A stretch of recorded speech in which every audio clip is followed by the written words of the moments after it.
Very good morning. Let me start by saying that you brought rain to Bihar. And for the last 1 month, we were in very bad shape. And our agriculture was getting affected. I'll give you a little story of this museum. And that will be followed by, after some time, we will do a curated tour also.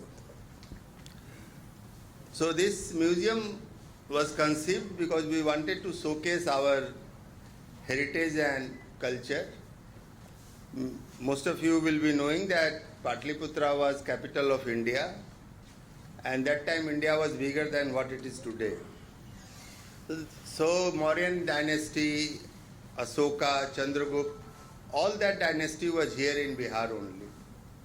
So that time art, culture, glory, everything was on its peak. We also had people like Chanakya, who wrote Arthashastra, Kautilya, that is still followed in governance. Then we had Aryabhatta, who invented zero. We also had these premier universities like Nalanda University, Bikramshila. Nalanda, many hundred years ago, people from many countries used to come to Nalanda, to that university. That time 10,000 people. This number of students was 10,000. And from so many countries, and so 500-600 years ago, you can imagine that was a real seat of education, and people were coming from all over.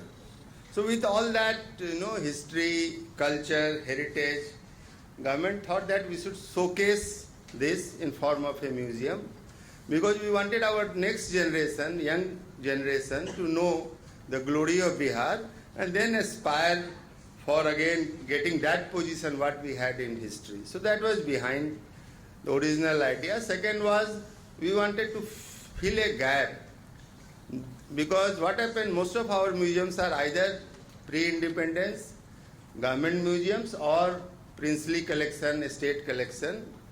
But no real good modern museum with modern infrastructure was created. So we had problems when we were asking exhibitions from the foreign countries, because they were saying, what is air conditioning or security and curation, lighting. So we had to create something. India had to create something which can meet all these standards. So that was the second reason we started doing this. Primarily, it's a history museum. We had Patna Museum from before, and beautiful building, but of course, done in old style, where display was a problem, air conditioning was a problem. The visitor's experience was not that good, so that has to be improved.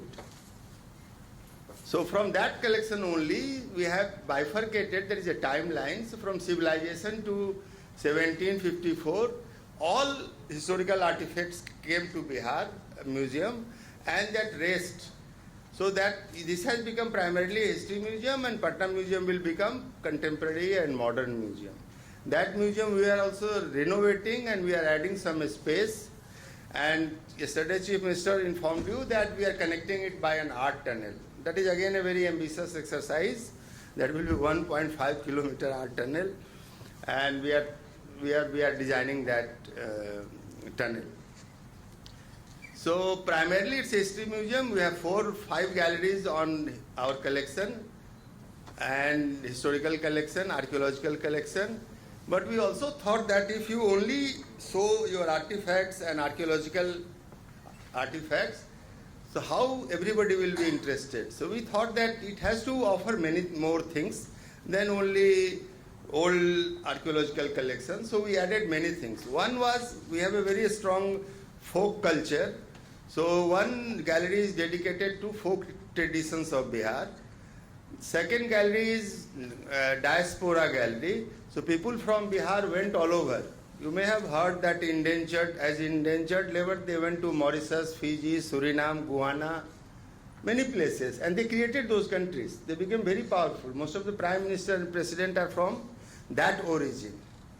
So that migration took place. So we wanted to tell the story, how all that happened. So at least the next generation should know. So that is one gallery, that is Diaspora Gallery. Third gallery is contemporary art collection. So we got art collection from senior Indian artists.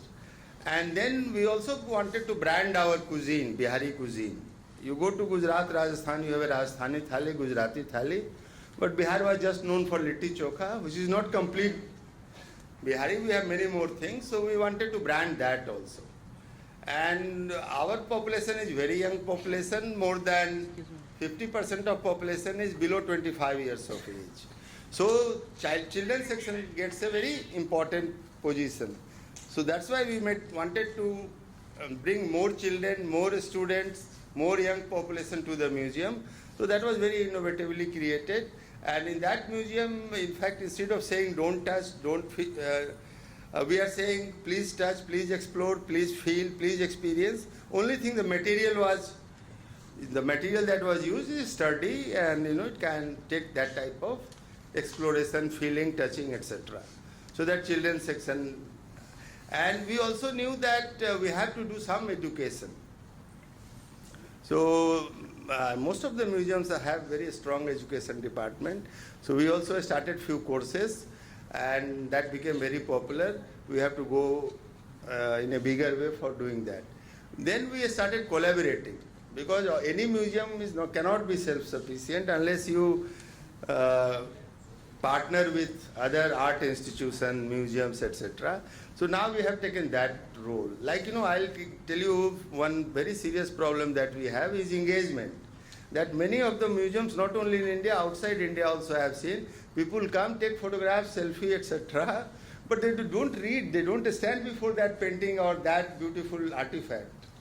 So that is a big question. So I have few teams that is working on that, how to develop that engagement. And it's true about children, adult, everybody. Because one survey said that 40% of time they spend on all this. We wanted to reverse this. So we have Batul here, she is working on that strategy. And we have Pratham, you may be knowing, very important, they are working in the field of education for children. So we have partnered, we have Kilkari. Today you will see some of them will be dressed like, one of those kings and queens and some folk artists. They will meet you in the gallery. So we are trying to partner, and because this museum is for society, for people, so we want to bring more and more, different type of people to the museum. It's not meant only for art critic and artists and, art collectors. So, that we are little, and in the last I'll say that the whole concept was not to make a museum, but to make a culture center. And the whole thing has to be experiential. I want people who come to our museums go back very happy. That is my main. How educated they become, that is secondary. That of course should happen, but that's why experiential museum, and people should feel nice. Luckily our architect Maki helped in that. The whole building is ground plus one. It's not a dominating building like you see many new museums, 10 floors, black box type of thing. It's very open, it invites you to come. So with this introduction, I want to inform you, if you want, this session is till 1 o'clock. We can do a curated walk at 1 o'clock, and then we can start lunch at 2. 2 to 3 we can have lunch. 3 is another session.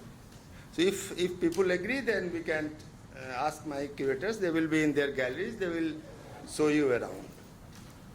I hope it is agreeable. We can do it tomorrow also, but tomorrow some people are going back. It is fine? Good, thank you. So our curators will be in the gallery. So the session will end before 1 and we'll go start. Thanks a lot. Curator and the artistic producer to introduce the session and the speaker.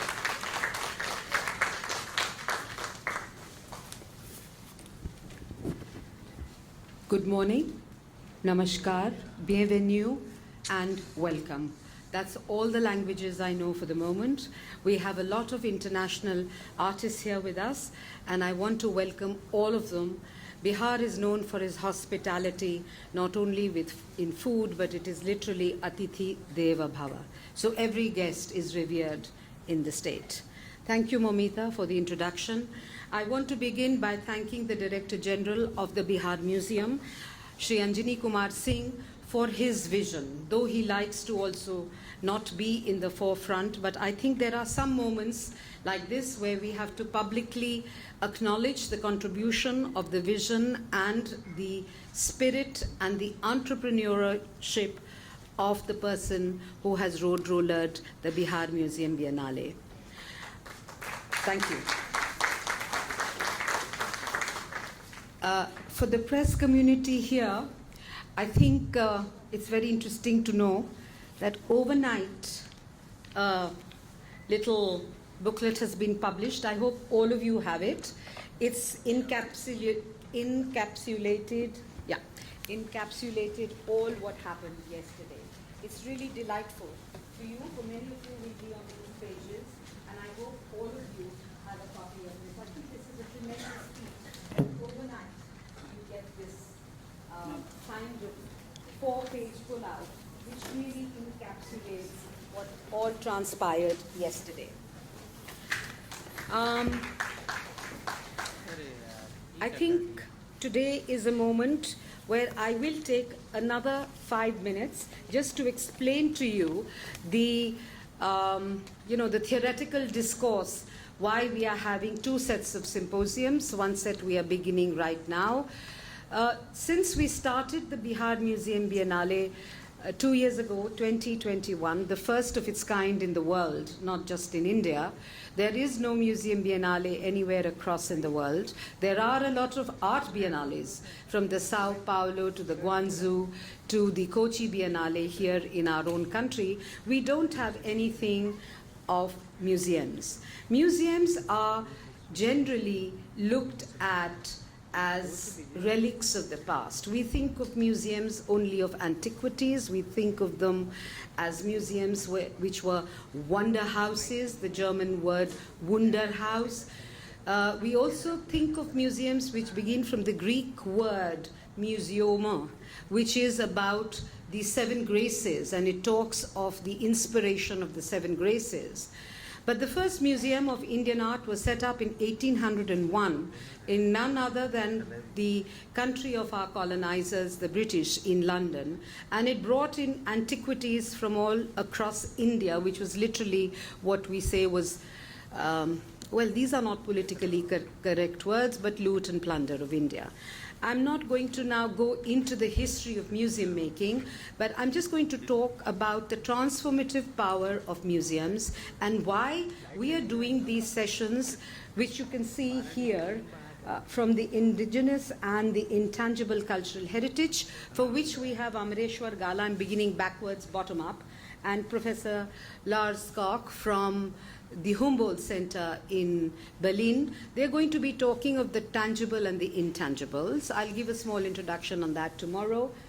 Then we have new museums and typologies, and we are very happy to have Professor Dr. Stephen Englis from Carleton University, who's teaching curatorial strategies there, and he was in the research and chairperson of the museum, the Canadian Museum of Civilization.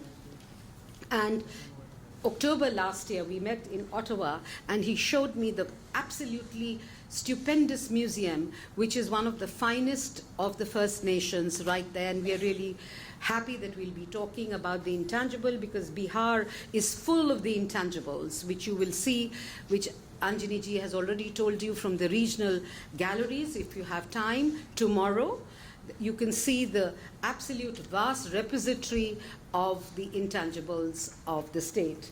And then we have changing creative industry in museums, because as you know, as the world is developing, creativity and commerce also go hand in hand. And of course, the keynote, which will be done by Professor Yannick from the Musée Guimet. So in my role as the chief curator of the Bihar Museum Biennale, it brings me immense pleasure to welcome all of you. I'm not going to take all your names because it will take a lot of time away from the lecture, but I want to extend a very, very hearty welcome to all of you who have made this journey to Patna. There are, I know, some people who've come straight from the airport to hear the symposium today. So welcome and thank you for coming. This symposium marks the beginning of an exciting journey consisting of the 4 crafted sessions which I talked to you about.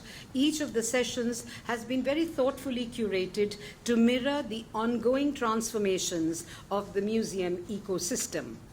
Museums, traditionally considered as repositories of artifacts and knowledge, have embarked on a transformative journey over the years. No longer confined to static spaces, they are evolving into dynamic spaces of interaction, engagement, and participation. This metamorphosis is driven by a desire to break down barriers, foster inclusivity, and connect with diverse audiences in novel ways. As the museums embrace technology, interactivity, and community involvement, they are reshaping their identity from passive institutions to vibrant hubs of engagement and learning. And when you go for your curated walk at 1 o'clock, you will see that even in the galleries of antiquities, you will have beautiful experiences right from hearing, because Bihar is actually truly plural. It has the 5 religions: Hinduism, Buddhism, Jainism, Sikhism, and Islam. And the museum is inclusive of all that and speaks of the plurality of India. As the great historian who I admire a lot, Professor Romila Thapar, whose PhD was on Ashoka and the Decline of the Empire, wrote many years ago that the history of ancient Bihar is the history of India. So in a way, not while we are trying to territorialize the entire history of India today as the history of Bihar, but you will definitely get a peek into the different trajectories and the different kind of cultural traditions which make up what we call the wonder that is India. Now, in recent times, the world of museums has undergone a remarkable transformation, giving rise to new typologies. And that is why our session tomorrow on typologies is so important, because earlier it was just Natural History Museum, his Museum of Antiquities or Minerals, but today we also have Museums of the Word, which is being done in Kolkata. We have different museums, museums of sound, anything. I mean, it's incredible the way the world is moving towards mapping museums. Now, what I would just like to say is that through these 4 important sessions, we are going to take a deep dive into the spaces of museums which are becoming very, very important by way of having a kind of an exchange between commerce, culture, and creativity, and that is going to be done in the afternoon by the 3 high priestesses of Indian museums in the country.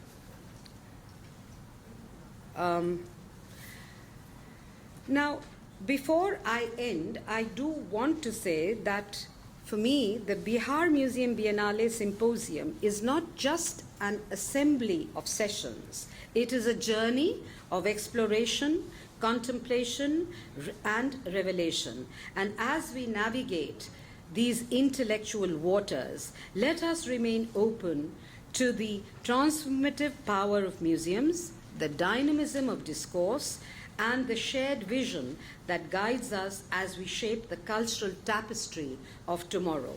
So I welcome all of you once again to this enlightening experience, and I'm eager to witness the meaningful exchanges and insights which will undoubtedly emerge from our collective exploration.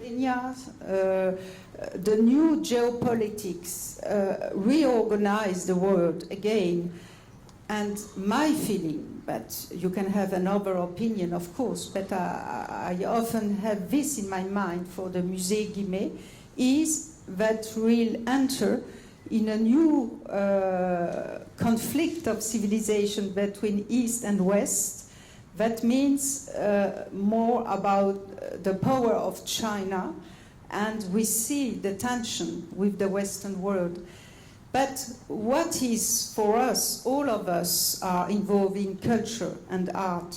And my experience, my 30 years experience now in museums of civilization is that what is important in such reality, a geopolitical reality, is that when you don't have any dialogue between civilization, that remains cultural dialogues. And so I think that we all have now and in the future a very important responsibility. The third one, not the least, of course, and that can has impact on the museum, are the ecological issues. I see it very concretely, and more after COVID. Of course, one of the very exciting experiences with museums are exchanges between museums. We will speak again about this. And when we say exchanges, the main experience until now is, of course, exhibitions. That means lending artworks or archaeological works from one museum to another. That means traveling. And of course, we see that for all of us, it's now an issue about the financial impact, about the ecological impact, of course. And it's one of those issues that I see about this new deal with ecology. So maybe just to start about the present and the future, which is the most important for us, I think it's always important when we try to think about a concept like a museum and its strategies to have in mind, and you remind us also, Alka, about the invention of a museum.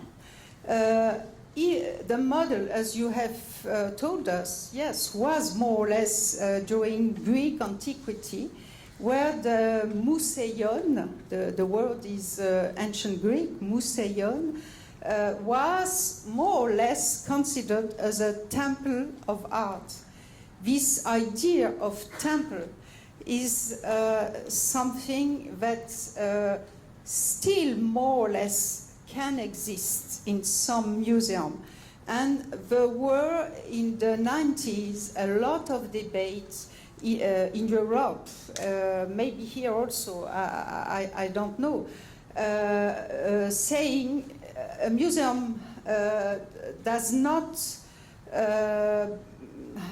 to be a temple, but a forum, which is in Latin a public place. So it's the difference between the idea of a temple or the idea of a public place, where somewhere where everyone can connect with everyone.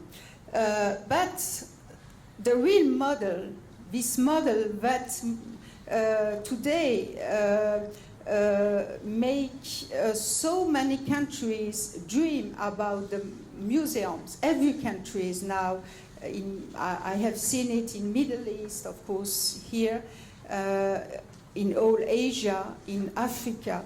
Everyone, I should say, every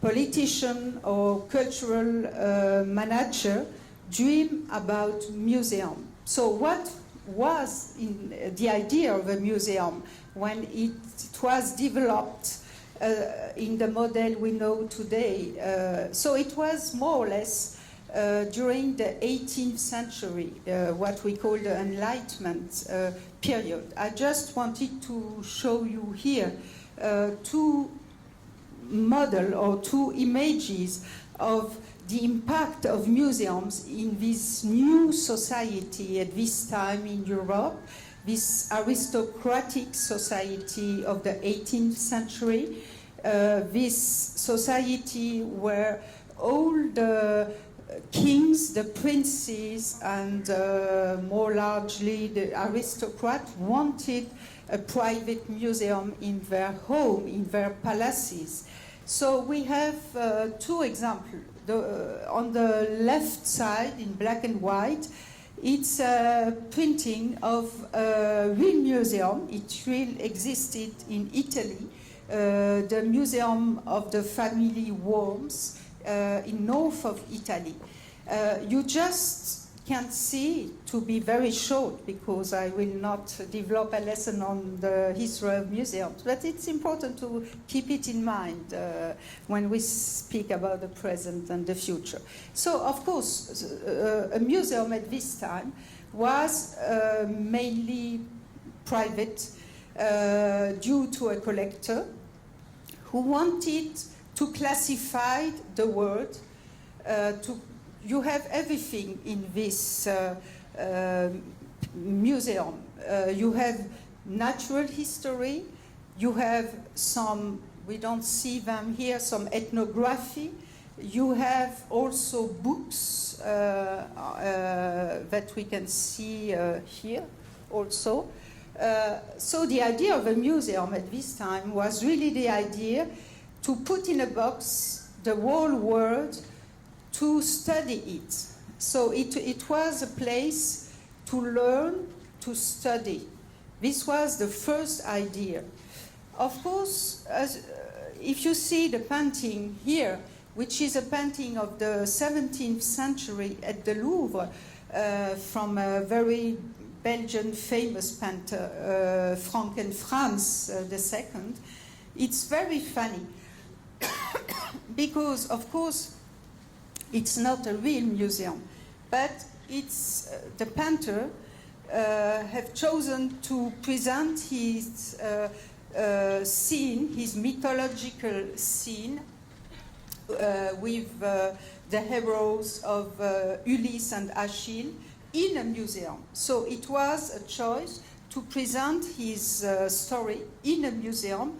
So this is a museum of the 17th century. Of course, with the same idea as the Museum Worms. That means, of course, a place to study, a place to collect, and until now it is an issue with a lot of things. It's not a place where you have just 10 pieces. It's the idea, sorry. It's the idea to collect a lot of things together, and it's, of course, you have hundreds of things in such a museum. Another important period was the invention of the first universal museum, and this idea of a universal museum is also becoming a sort of model in the world. So what is a universal museum? Of course, I'm speaking, thank you, welcome. I'm speaking about the Louvre Museum. The Louvre Museum was a decision of the French Revolution in 1793. The new government decided to put together all the private collections that could be the royal collections, the important collection from the churches, from the princes, and decided to put it in the palace of the king, so the Louvre Palace, and to open it to everyone. It was really the idea that a museum is a place where the heritage belongs to everyone. I just wanted to show you some 4 important dates for the creation of this Universal Museum. Just on your left, here, it's the first room, the first gallery that opened in 1793. It's the in French we say the Grande Galerie, the Great Gallery, not far from the Mona Lisa. As you have seen here, it's a painting done in 1793, so it's you are in this first Louvre. It was mainly paintings. So this idea of universal museum in the beginning, in fact, was not so universal. It was just a painting. And you see in this gallery, the public is mainly some aristocratic travelers or even some painters.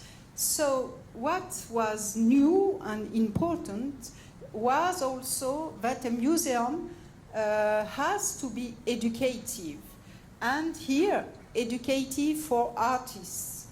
And it's funny to see that those artists at this time were both men and women. On the right side, on the same level, it's an important date. It's the Louvre during Napoleon I's reign. And Napoleon wanted to open the idea of a museum and not only to show paintings. So, as you know, he made a lot of expedition to Egypt, to Italy, and he had with him a sort of cultural attaché. His responsibility was to choose in all countries, all cities, all private collections, some amazing artwork. And of course, it was a lot focused on Greek and Roman antiquity, which is really important heritage in European civilization. An important date also, downstairs on your, here on your left, is the Egyptian Museum, because the concept of universal museum in the Louvre was developed until today, like different museums inside the museum. It's something very interesting to see. It's very difficult today to change this concept of in the Louvre, not to have only different museums, one next to the other. But this is the story of the Louvre. So the Egyptian Museum, with the important Champollion, the one who could write the hieroglyph, etc., opened at the Louvre in 1825. And to open largely to other civilizations, in the European vision, of course it's a European vision, it was important during the 19th century to open to Eastern cultures.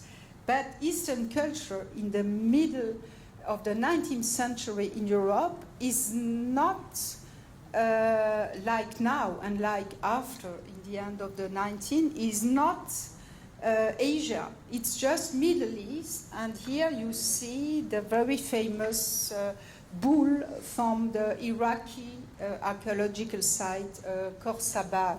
So this was the Universal Museum as it was imagined in Europe in the 19th century.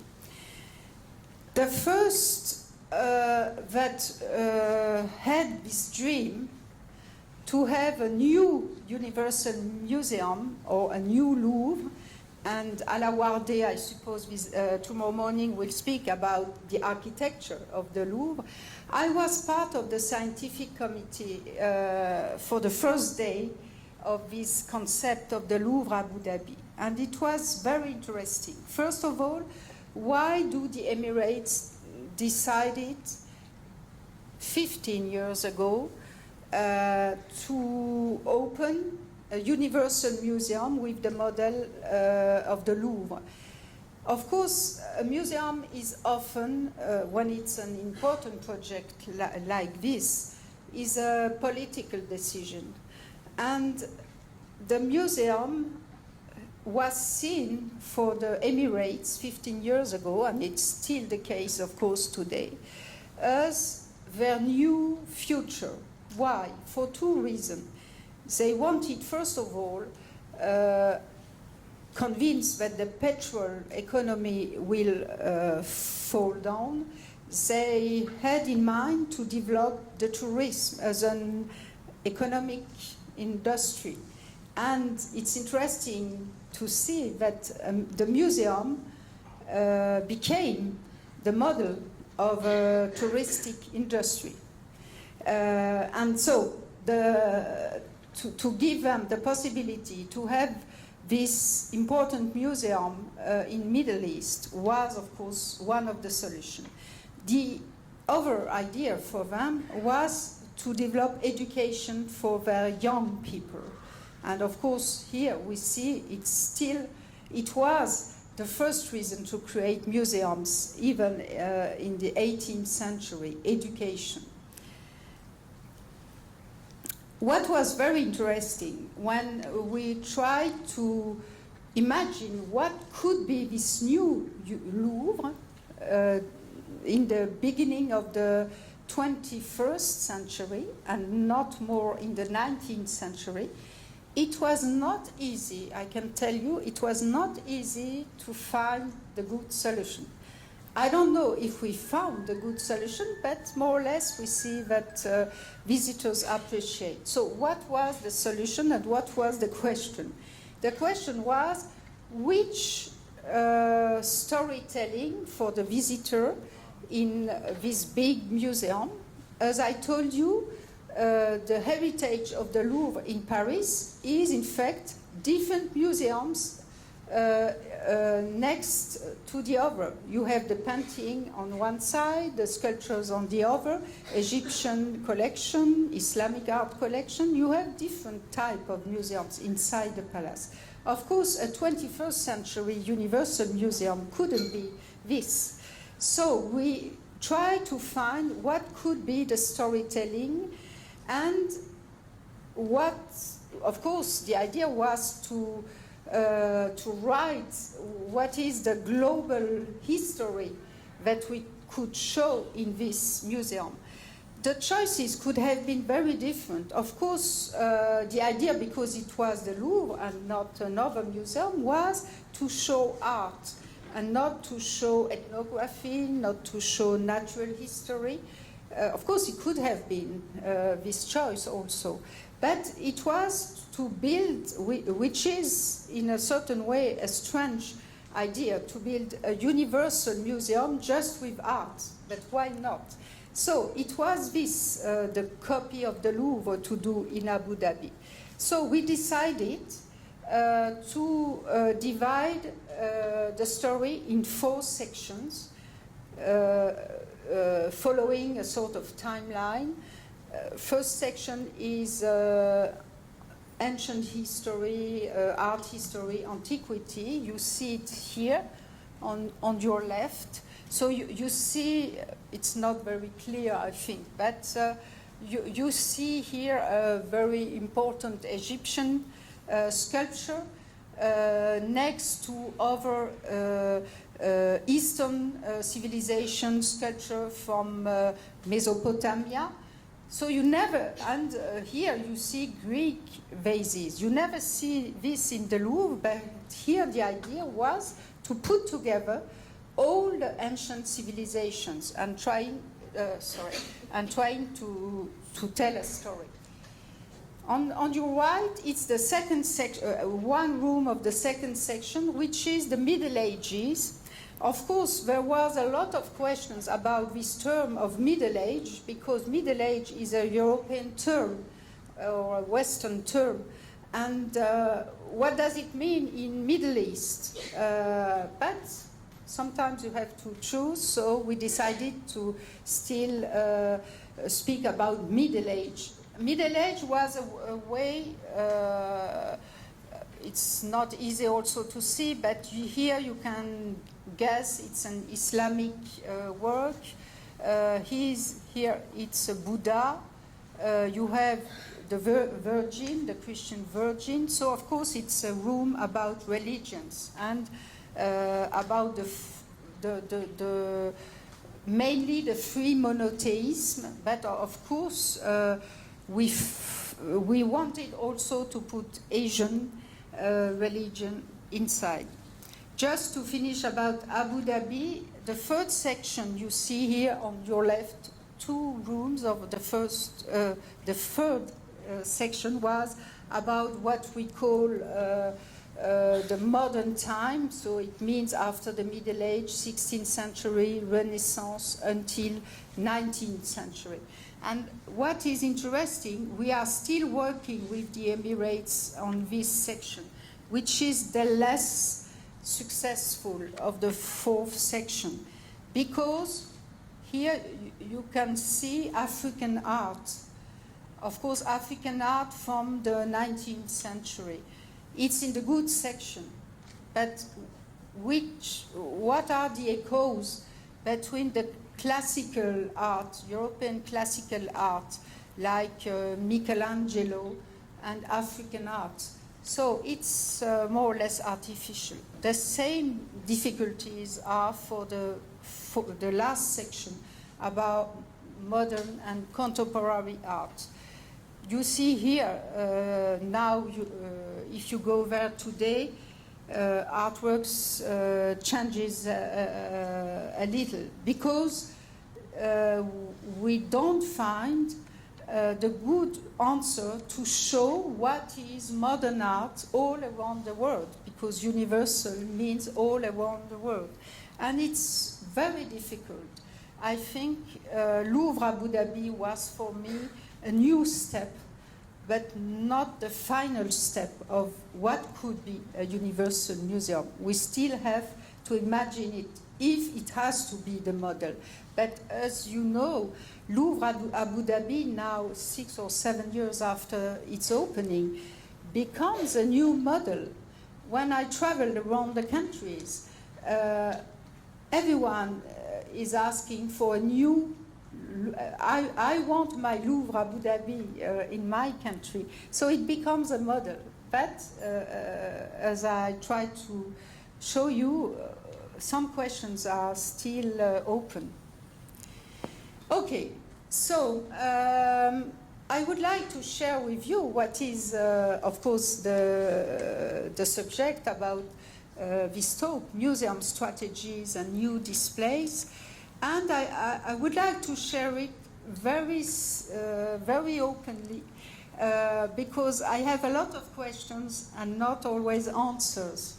And I would like to share it with you in the questions I have in my new position of president in Musée Guimet, but also after now 30 years experiences in museum and in museology teaching. So how to meet the new challenges of today and tomorrow? I would like to share it in 3 points. New narratives for the permanent collections to adapt to every public. Second point, temporary exhibitions to create excitement and attract new visitors. And 3, a program of cultural and leisure activities for young people. Maybe just before developing those 3 points, what were my questions when I was candidate at Musée Guimet? Musée Guimet is, as you have told us, Alka, the most important European museum of Asian art in the 4 museums, Asian art museums in the world. So, very important collection, more or less very well known abroad, here in Asia, but also in the United States. And I will share with you very openly, the audience last year was only 177,000 visitors, which is not enough at all. This museum should welcome 1 million of visitors. Why 1 million? Because 25 years ago, in 2001, the museum reopened after a big renovation. So 25 years ago, its audience was 400,000 visitors. So it declined slowly until now, which is not normal, because, as I told you, it's one of the most important Asian art museums. And why 1 million and not 400,000? Of course, it's a question how should we imagine the best audience for a museum? It's not just it's not just a wish. I try to compare with other museums in Paris, over like Musée du Quai Branly. Musée du Quai Branly, the more or less ethnographical extra-European civilization museum, is more than 1 million. And other type of museum I will not detail here. But so we should, in the years to come, have 1 million visitors.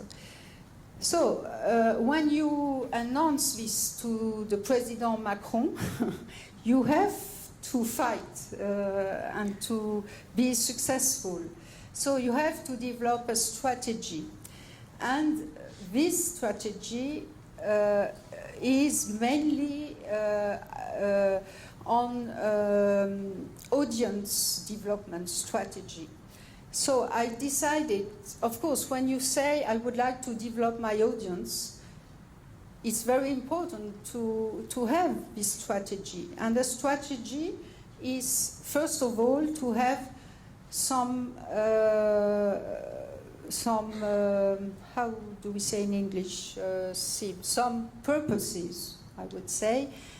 The 3 purposes of our strategy is, first of all, the young people and the family.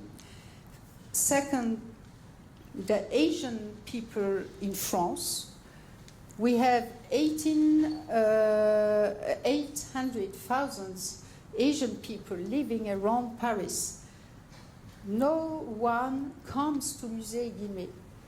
We developed a study on who comes today to the Musée Guimet. We know that less than 1% of Asian people living in France come to Musée Guimet. For me, there is something not normal. Third strategy is developing the Asian tourism. First of all, I didn't imagine, I should say, developing the Asian tourists in Musée Guimet. I believed that Asian tourists coming to Paris, of course, want to go to the Louvre, to the Eiffel Tower, and to Versailles. But speaking with many people in Asia, I understood that Asian tourists coming to Paris would like also to discover how Europe look at the Asian civilization. Because when you think what is Musée Guimet, I think you don't have in Asia, in all the countries, an Asian civilization museum. You have, of course, here an Indian museums, in China, Chinese art museum, etc. But this idea of universal Asian civilization museum doesn't exist in here, but exists in Western world, because in fact such museums are an heritage of the 19th century vision of the fascination that European people developed by discovering those new civilization of Eastern countries. So it's a European vision of Asia, and this is interesting also, I think. So those are the 3 points of the audience development strategy. So these are the purposes. So now we have to develop the tools. And I just would like, of course, we have many tools, but I would like just to develop some of them here. What about the new narratives for the permanent collections to adapt? When I visit Musée Guimet, but I could have choose other museums, what is evident for me, I hope for you also, is of course we have masterpieces. Here you have the Indian galleries, some views with wonderful masterpieces of Indian sculptures, and on the second floor of decorative art, Indian Mughals miniature also. So of course We have quality of art. But we need to speak to our visitors. And what can we see on those images? Like the Italian museum of the 18th century, I showed you in the beginning, it means a study gallery, mainly. A gallery organized for amateurs, for collectors, because, of course, we have labels, but I observe a lot the public coming inside. Imagine a young boy of 16 years old that doesn't know anything about Asian civilizations. He enters in the Indian galleries. He is lost. He even don't know how to look at, how to choose the pieces he would like to focus on. So a lot of collection in the galleries, a lot of masterpieces, but you cannot see the masterpieces inside the masterpieces. So you need to organize all those collections to be clearer for those visitors. It means when you enter in a gallery, you have through visual things, and I was very interesting to see here the uses, I took pictures, the uses of the colors, just, you can have a lot of tools just saying, I would like in 1 year, I should say, that in all galleries, entering in all galleries, that the visitors could find, first of all, short text in 3 languages, the 3 main languages of our visitors, French, English, and Chinese, of what is in this gallery, from where does it come from, and to which civilization it is connected. And to have also, next to this text, a map, because it's always important when you have art or when you have civilizations, archaeological objects, to have map from where does it come from. Believe me, no European visitors know very well Asian geography, so a map, and of course a timeline. But what is important for me, we have sometimes in some galleries, we have a chronology of Asian art. When you go in ancient China, you see a chronology of China. But what I would like in 1 year is that coming in this ancient China gallery, you see the chronology of ancient China, but you can read what happened at the same time in Egypt, because the Egyptian pyramid existed once in the same civilization, in the same time as the ancient civilization. So to have a compared chronology.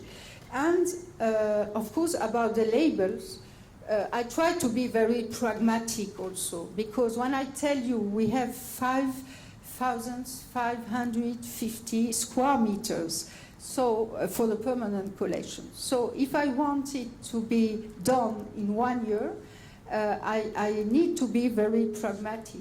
So I would like in such galleries, so I will not move anything for this first step, just those informations. And I would like the curators, I ask them to choose the 10 masterpieces of each gallery and doing specific labels with colors that we can identify quickly coming in a gallery what are the 10 masterpieces. This creates the short visit and not the study gallery.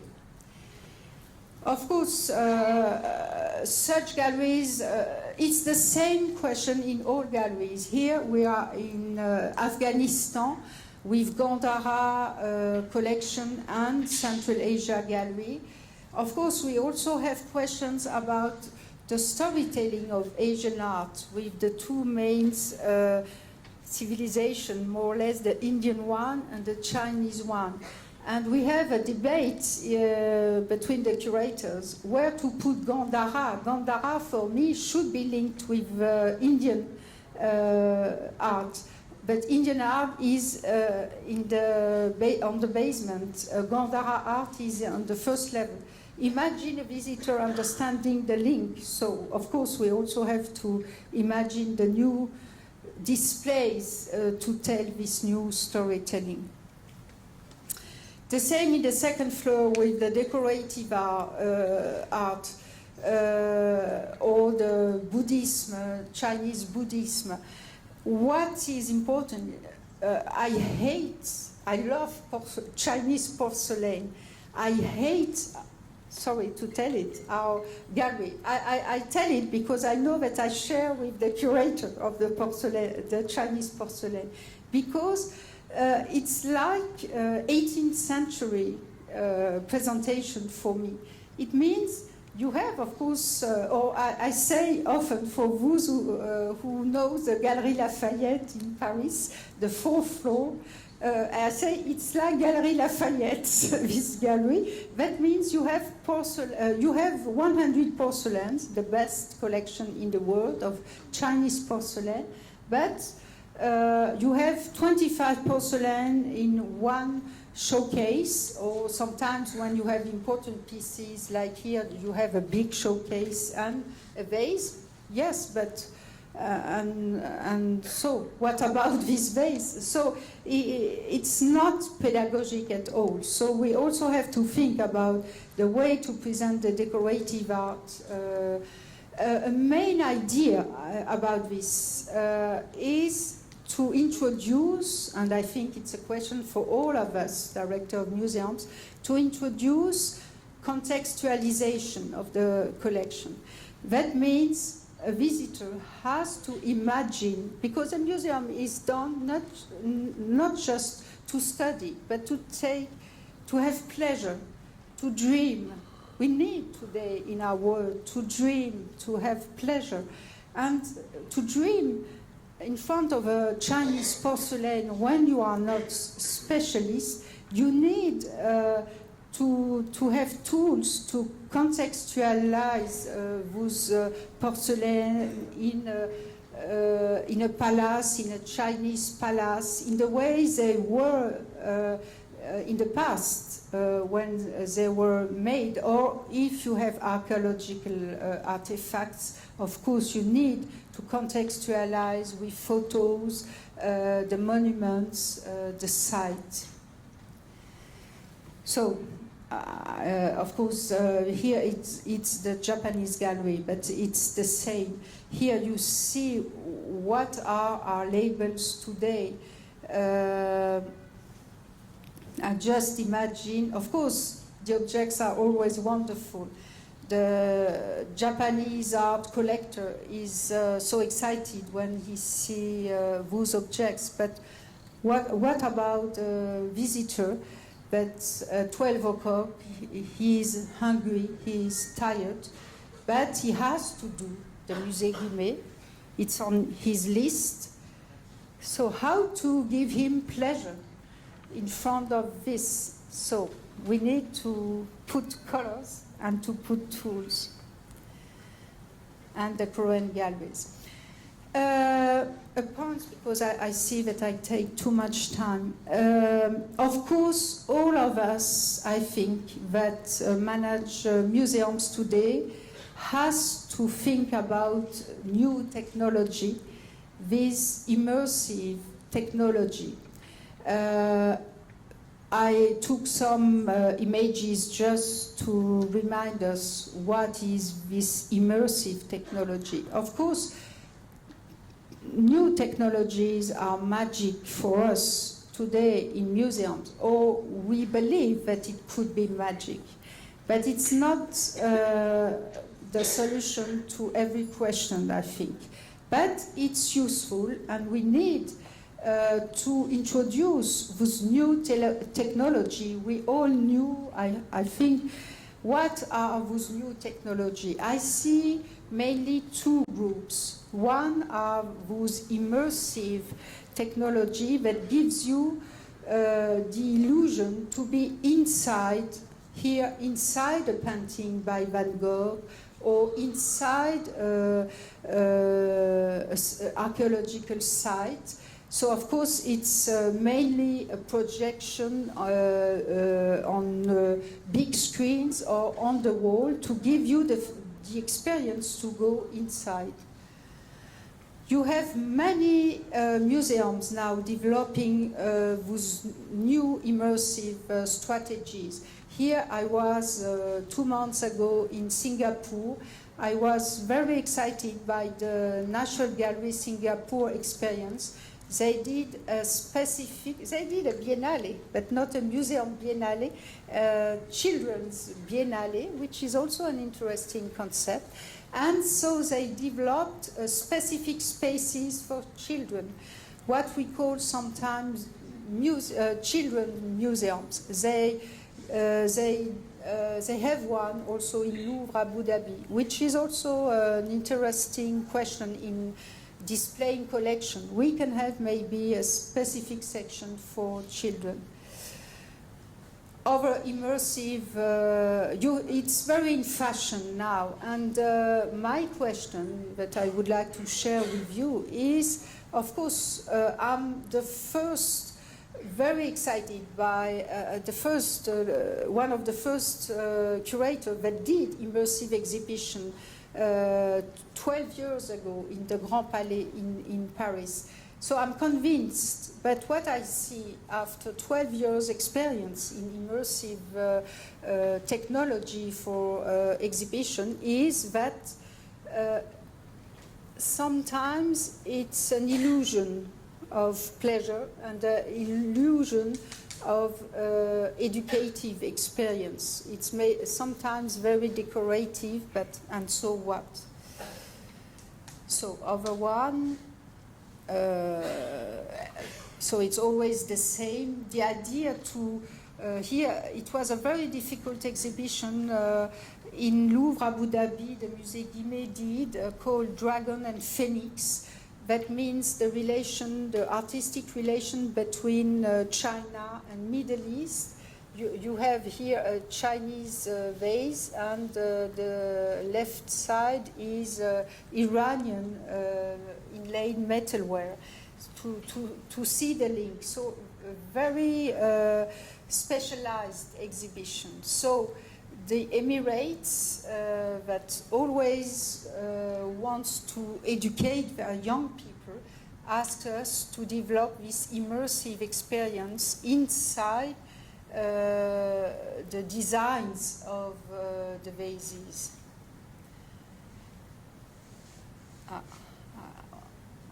I told you about two groups of new technology. The first group is immersive scenography. The second one, that is also interesting, we don't see it very well here.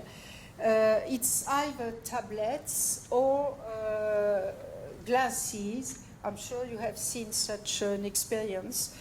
And it's, in French we say réalité augmentée, so it's the idea when you look on the tablet or on your glasses, you are in front of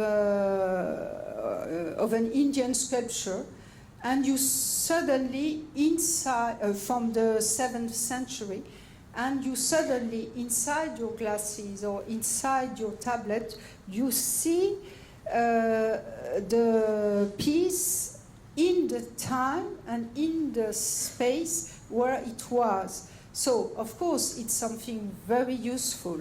It's a very educative tool. And we think about such a tool in Musée Guimet also to contextualize our collection. But one of my questions, as I told you, I like to observe the public.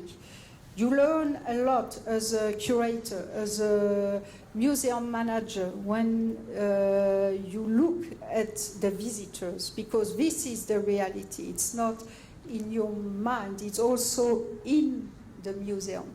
And what I observe in such a technology in our museums is that it develops individualism.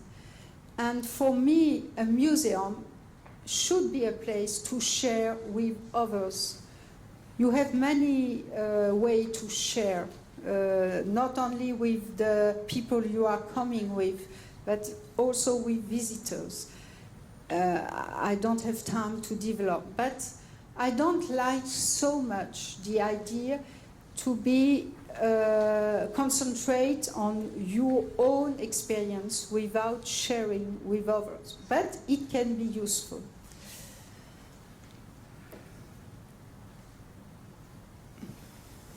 Try to go, okay. So quickly, the second point, just to give you 2 or 3 ideas. As I told you, temporary exhibitions are also an important strategy to develop attractivity and new visitors. It's clear for us in Musée Guimet, but it's, I think, in Europe, I know better Europe or United States. As soon as you do an event, as a temporary exhibition, of course, you have a lot of communication devoted to it. You have press devoted to it. So it's a way to make events in the museum, and I think it becomes important. It was not a function of a museum in the beginning, in the origin of a museum. I could see, I started my career beginning of the 90s, and I could see the development of those temporary exhibitions. It's interesting to see that in all museums that were renovated in the end of the 20th century, the Louvre, for example, with the Great Pyramid, no one at this time, the museum manager, wanted to imagine what could be the temporary exhibition hall. So it's always on the basement. It's not always a very attractive space. But now, and we have in Guimet a project of renovation in the years to come, for me it will be very important to imagine a strategic place for the exhibition, because it's part of the life of a museum. So just a few images, because of course what is important is to create those events, to have a strategic place, but another important question is what type of exhibitions. For instance, our exhibition now is devoted to Asian medicine. It's a new type of subject for Musée Guimet. Musée Guimet is a civilization museum, or sometimes also an art history museum, going until contemporary art. So we are waiting for art exhibitions or civilization exhibition. I think that we have to open our mind and our challenges in new type of exhibitions in the years to come.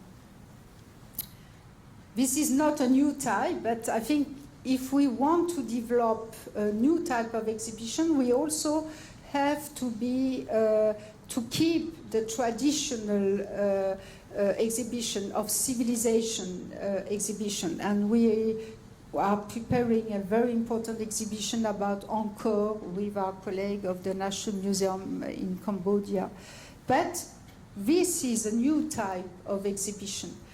We will develop this exhibition in September 25 about the manga phenomenon. As I told you, it's part of the cultural globalization, the manga, of course, for the young people. But the function of a musée like Musée Guimet, which is mainly a classical arts museum, is to be very demonstrative of what is the origin of mangas? Okay, the young people love mangas everywhere in the world, but do they know the inspiration of the scenes, of the love stories, of the fightings, of the costumes? And so, of course, one of the important sources of the mangas are the Japanese printings by Okuzai and all those artists from the 19th century mainly. Sorry, no.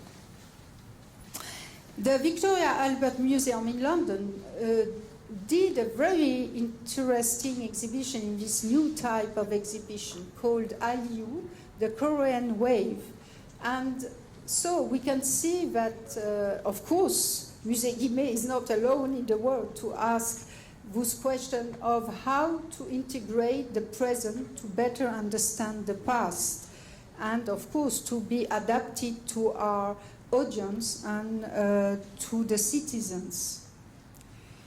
Another experience that can be very interesting, I did it in Tehran in 2018, is, of course, it's a very diplomatic also experience, but in the world we share, which is which will be, I think, a word also of conflict between countries. As I told you, culture and art is what remains when everything goes wrong.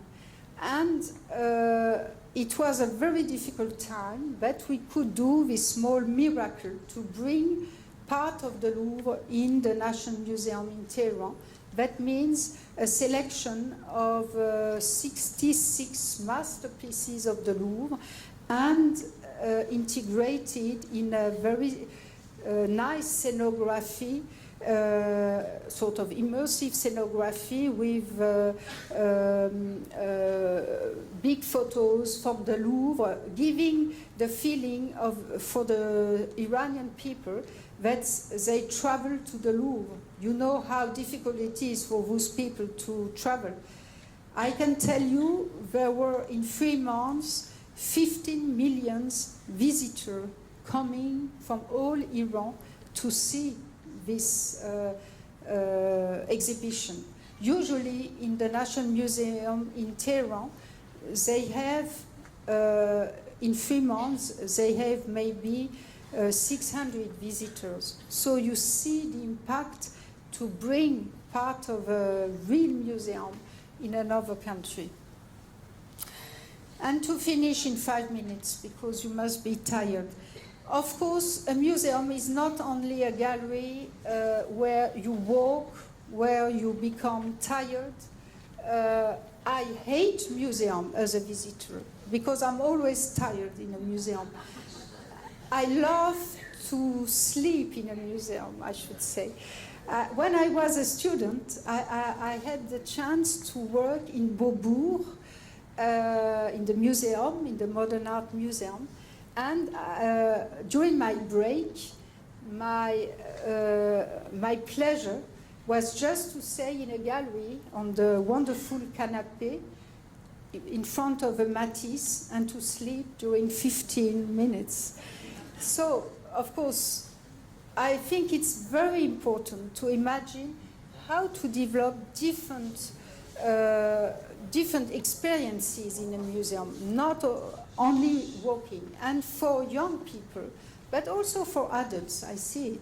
It's very important also to develop practice, because you can understand art sometimes when you practice, when you try to copy, when you work with an artist inside the museum, because the museum is a house for the artist, and the artist has to create the dialogue with visitors, to create themselves inside the visitors. What is very in fashion in Europe, I don't know here, so we do it because it's in fashion. It's what we call in Guimet mix. so it's parties for young people with, of course, dynamic music. And some of members of my team asked me, do you think it's really useful? It's very educative for people. Of course, it's not educative. But as I told you, it's very important if we want people to come back to a museum, to feel good in a museum, to develop all those experiences. Okay, you can be in the Guimet art gallery, listening about contemporary music and dance, because it's pleasure, and so why not? Of course, you also have to develop after such experiences, educative experiences. It's not just for a one-shot. This is also a reality of our museums today. When I was at the Louvre, I had the honor, I could say, to welcome Beyoncé. A lot of my friends were very excited. Of course, my dream was to do a selfie with Beyoncé, but she preferred to do it with a sculpture. So it's life, but it's interesting. I speak with a lot of people now around Asia, and I met in Thailand a group of young businessmen. They are not art collectors, but they are businessmen. And because I'm looking for money in the museum, like all museum directors and managers, I asked them, whose group were young businessmen, 30 years old. I say, what are you waiting for in a museum? What would you like for your friends, businessmen, when they come in a museum? I can tell you that they don't have a desire of education on art, I see. But why not? Museums are for everyone, so not only for amateurs. So he says, choose your masterpieces where we could do selfie, and this would be attractive for us. And it's a reality also. And we will do it. And we are in an auditorium. What is also important in a museum, like today, we need to think. A museum has to develop, has to open to other type of culture than only visual art. We are lucky to have an auditorium with 300 seats, and I want to develop this tool. It's a real tool to open to Asian cinema, to open to Asian music, to be the place, to be in Paris if we want to discover Asian culture, not only visual art. And what I would like also, I think we need it everywhere, like here today, we need to create debate on society, but of course not general debate in Guimet about Asia, about the relation between Asia and France today, in the past. So to develop a lot of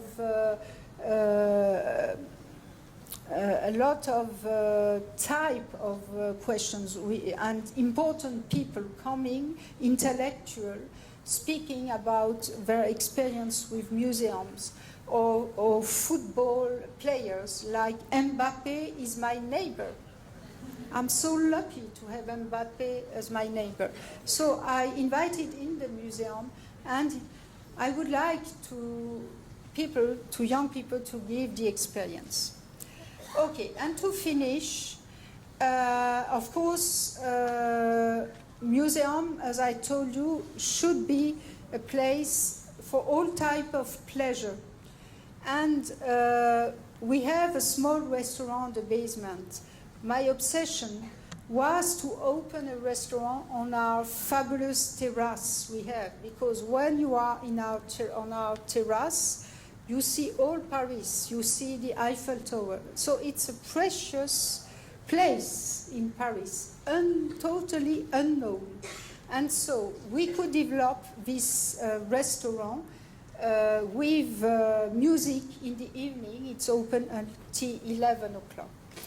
And such things are also important to develop a strategy today in a museum. And of course, other thing that is important, everyone or almost all the visitors wants to take something from the museum, not only a book, but goodies, etc. And we have, it's important to have a good shop with a lot of things that people can take with them. So thank you. I was really too long. I'm so sorry. But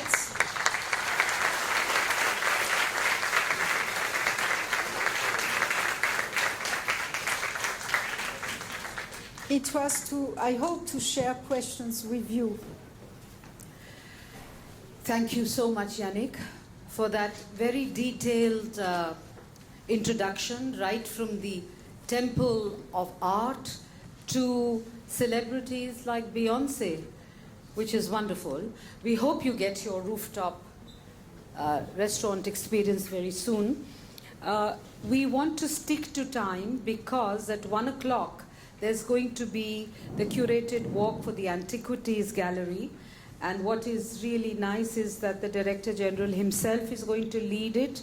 He's extremely passionate about the galleries which have been set up, so you are going to get a wonderful experience on that.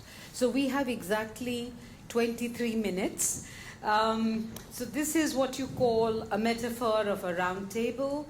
If any of you would like to ask any questions on the 3 points which Yannick has brought out very beautifully, new narratives, temporary exhibitions, and the leisure of the young. So if there is any one point any of you want to talk about, there are people from Nepal, there are people from Berlin, there are people from your country, there are people from my country, lots of them who are into museums and cultural institutions. So we can discuss a point at length, or we can take 3 questions. Yeah, Usmita. So if you could just introduce yourself, also from where you've come.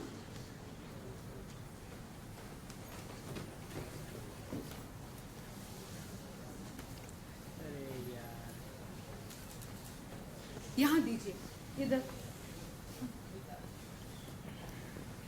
Thank you so much, Professor Lintz and Alkaji, for this amazing panel. And my name is Ushmita Sahu, and I head Imami Art in Kolkata. This is not a question, but more an observation. And as an art organization, I completely, understand some of the points that you raised, and some of which was like how to engage the local audiences, how to develop an organic and sustained footfall, and the types of programs that one creates that are apart from the visual arts to bring in, different and varied audiences from children to others. And this is something that, I've been looking at this, and you mentioned something about illusion and technologies and how that's something that is being done to a greater degree, but how do we find other ways? And recently I had the chance to travel to the South Asia Gallery in Manchester. And it was a day where the local audiences were doing a Gurmukhi program. They were serving food. And the gallery itself, I had the pleasure to meet the curator, Nusrat Ahmed. And I had a discussion with her. The gallery has come out of a creative conversation with the local diasporic audiences. And I felt that that was something that was amazing, that this place was teeming. It was not like a museum at all. And I have been trying to explore those methodologies, and if we can also do more of these locally as well. So, as I said, this was more of an observation, but I felt that this is something, because you also mentioned how you can connect with the diaspora, the Asian diaspora living in France? Thank you. Thank you. Sorry if I gave you the idea that I'm more or less against immersive technology. It's not the case at all. I want to develop, and now in all our temporary exhibition, there is an immersive dimension.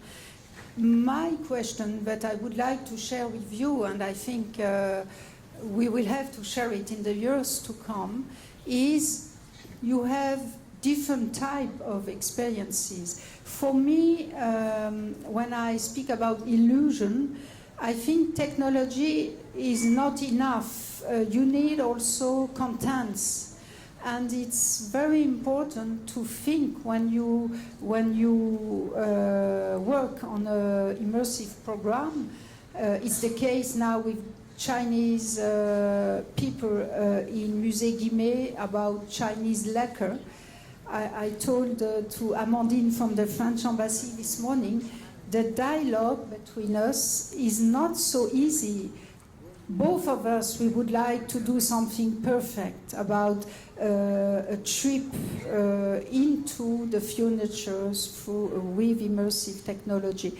But what I see is the Chinese say we have, of course, they have excellent technology, an excellent agency that produce the programs, but without any educative contents. And this is for me my question today. It's not enough just to put nice big images, and I think we have to be, as museum curators, we have to carry about the contents and to tell educative story in this new technology. Okay, Moina, and then we go to Swasti, and then we go to Reena, and that's it, because we have to finish at 12. Okay. Yeah, sure. No, इधर इनको करने दीजिए, फिर उनको दे दीजिए. Okay, then we do, after this we take Rubina. Thank you, Alka. It's a pleasure to be back here again. I came as a speaker a couple of months back. I also did a show called Classical Radical with 3 museums in Italy, and with the Mao Museum of Asian Art. And a lot of what you talked about today were contemplations that we had while we were creating these exhibitions. And since then, while we talked about it, one of the most interesting things that came about was to show the continuous arc between the contemporary and the past. And I think that more and more there is an engagement when people see objects from the past, how do they relate to the present? And to show that, I think is technology is something that definitely helps. I'm also working with the MoMA right now with the Web3 division for the MoMA to talk about NFTs. And this goes back to what you had talked about, how to engage audiences, but educate them, and also how to raise money. One thing with the digital NFT being in place, everyone wants to take a little piece of history back with them to think and contemplate more. And there's also the metadata that an NFT in digital space can have. I think it's a very powerful tool to imagine the NFT, even though the market around it has crashed, but to think of all these objects as digital art, and to allow the audience to take back some of that with them. More and more now, the MoMA has started in their main courtyard digital experience of how the AI world interacts with a museum collection. And it's fascinating to see, but what is exciting is that every person who comes in can now mint an NFT of that and take it back. So right now it's free for the MoMA, but I think for museums of Asia, with so much past and so much education, I think it's a tremendous tool to explore for museums as you go forward. Thank you to bring on the table this very important question of NFT. Of course, we are thinking about what could be our NFT strategy in the museum. And to be very clear with you, also what I see is it's a question also of generation. I'm 59 and I have to learn. So I first try to understand all the possibilities. Because we have to choose a real strategy. It's not just an idea, decision, and we start. I could see it at the Louvre. They didn't take until now the decision to develop NFT because there are many questions of copyright, etc. Yeah, but I'm sure that we have, and a museum manager have to choose a strategy in the years to come on those technology. Rubina, if you'd introduce yourself. Yeah, I'm Rubina and I head the Curatorial Museum of Art in Delhi. Thank you, Yannick. That was such a rich and wide sweep that you took us through the museum and museum's history.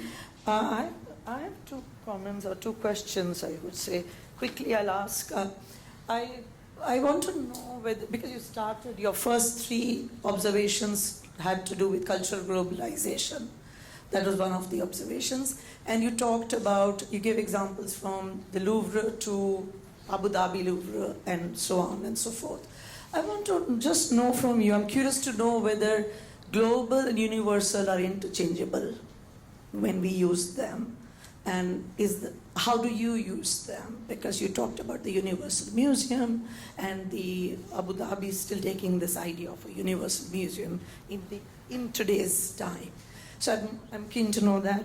And second, I thought your emphasis on context and content was extremely important, which is what all of us as museum directors and museum professionals think, because museum's relevance. How do we bring that, and how does, it's a shifting, discourse, it's a transformative space, as Alka spoke earlier, and these other things. Now, for me, whenever I visited Guimet, I always felt that some of the things that you've said, I resonate with those things. But the fact that the past is so rich, there are two ways to look at this. One way is to make visitors travel to the past in such imaginative and innovative ways. The other is to bring the past to the present, and which is what Mana was saying, a comparative, but I don't know always whether that is the way. But I'm just thinking, these two poles, two ways of going, make it very interesting for museums with antiquities actually, how many ways the narrative can really be,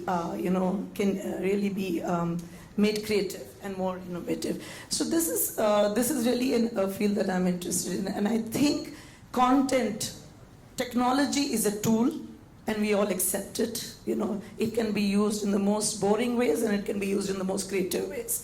But the thing that technology can help that content and that narrative to really touch the hearts of visitors, which is how they come back to museums. I think that's a very valid point, and I think that requires really much more work to really understand how to use it on the ground. Thanks. Thank you. Very short answers to let other questions. Of course, you're totally right about the importance to ask about the concept of universal. We will not develop here. I organized 5 years ago a conference at the Louvre about this question. What is a universal museum? It's a real question. From the Eastern point of view, of course, it's not the same universal as the Louvre and even the Louvre Abu Dhabi, who is a copy of the Louvre in this sense. And of course about I will not repeat, I agree with you about the importance of contents in new technology. One of this is for the Western Museum. What is very important for us also in the contextualization, it's not only educative on art history, but in a time of restitutions, as you know, and demand of restitutions from many countries, it's important to explain to people the way the works entered in the museum also, because it's not only looting, and it's often not looting. So we need to tell this story also. Rina, if you'd introduce yourself. Yeah, I'm Reena Lat. I run a gallery called Akar Prakar, both in Kolkata and New Delhi. Ma'am, your talk was excellent, and I've been taking some notes. And I'd just like to read a comment that you made. You said, how to integrate the present to better understand the past. And I think contemporary art does that, ma'am. What is your opinion about that? Of course, it's an important question for me to integrate the present. Of course, you have two ways to ask the question about the visitors. The visitors is the present, so how to develop this dialogue with the visitors of today. But another question I have as a director of Musée Guimet, and the answer is not so easy, how to develop contemporary art. I want to develop contemporary art, to have big exhibitions, to have artists more in the museum. But as soon as you ask the question, the answers, the pertinent answers, are not so easy. So, I'll ask Swasti, please introduce yourself. And this is going to be our last question.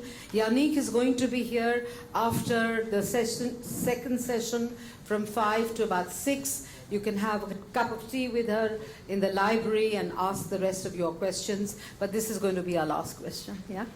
Hello, I'm Swasti. I'm from Nepal. I'm the curator of the Nepal gallery here, and I'm also a museologist. I just wanted to add a little, give a little suggestion on the topic of new narrations. And since you highlighted on the topic of contextualization, I was recently at the Rubin Museum as a fellow there. And while many discussions about the narratives, we came up with an idea which I thought was very brilliant about having source communities. I'm talking particularly about Western museums here, about having source communities to rewrite some of the narratives for the objects. You know, then we bring in a lot of context. So that is going to be implemented there, and I will be one of the writers, and I hope that could be a good suggestion for you too. Welcome to Musée Guimet. I love Rubin Museum. I invited them to make a seminar in September. I think they are very creative. It's a very good idea. We will speak about this later. Yeah. So thank you very much, all of you. We are going to have a curated walk now to the Antiquities Galleries A, B, hopefully C. We meet for lunch at Potbelly at 2, and we come back here sharp at 3. Thank you very much, and thank you, Yannick. It was wonderful, and really, thank you for sharing so generously and graciously. Thank you. Thank you.